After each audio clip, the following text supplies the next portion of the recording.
Hey guys, thanks for tuning in to another video on forgotten weapons.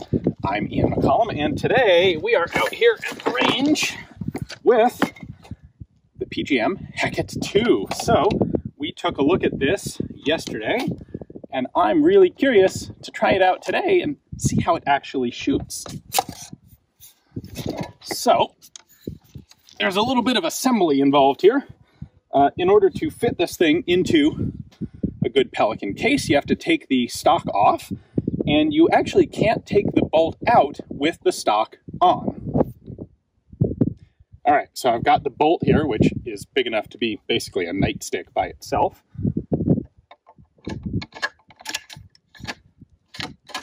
Drop that in. We have our stock assembly. Put that in.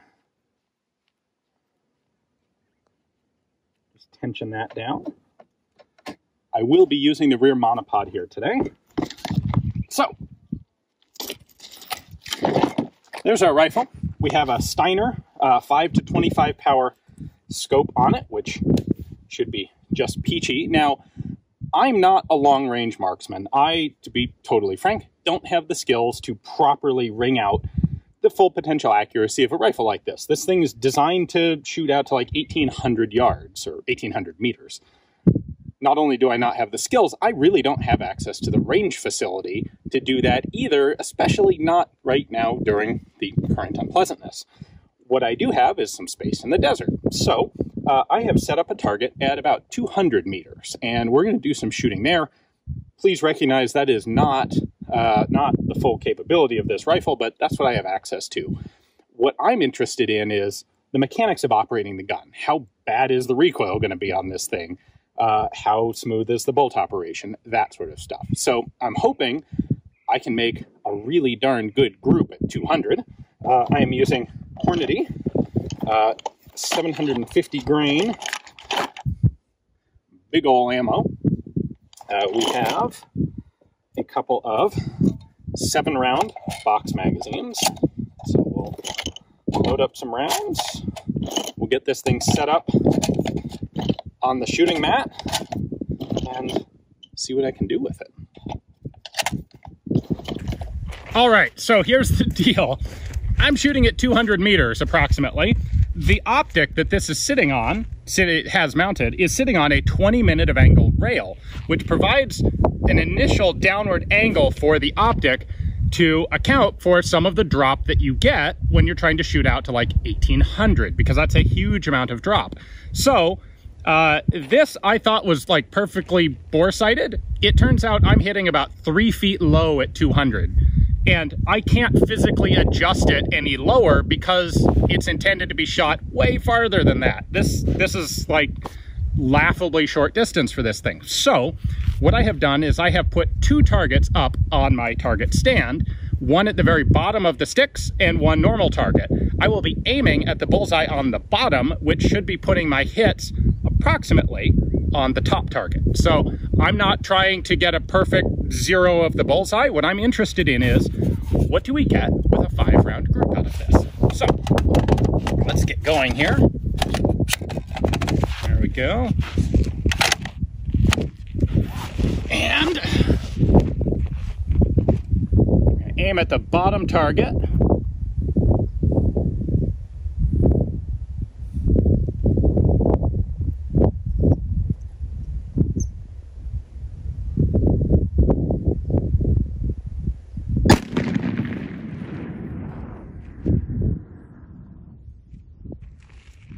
Okay, that put me just below the paper on my real target, which is perfect. I'm right in the middle of the cardboard, so we can shoot a nice group. I have to say, there is some fairly significant concussion coming out of this thing, but the recoil it's minor, honestly. I've had a lot of .308 rifles that kick harder than this shooting. Now, that's partly the weight of the thing, the fact that I've got it set up on all 3 legs, but also that ginormous muzzle brake does a really good job in taming the recoil.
All right, there's a ton of concussion, but my shoulder is not in the least bit sore from that. That's really cool for a rifle as powerful as this one.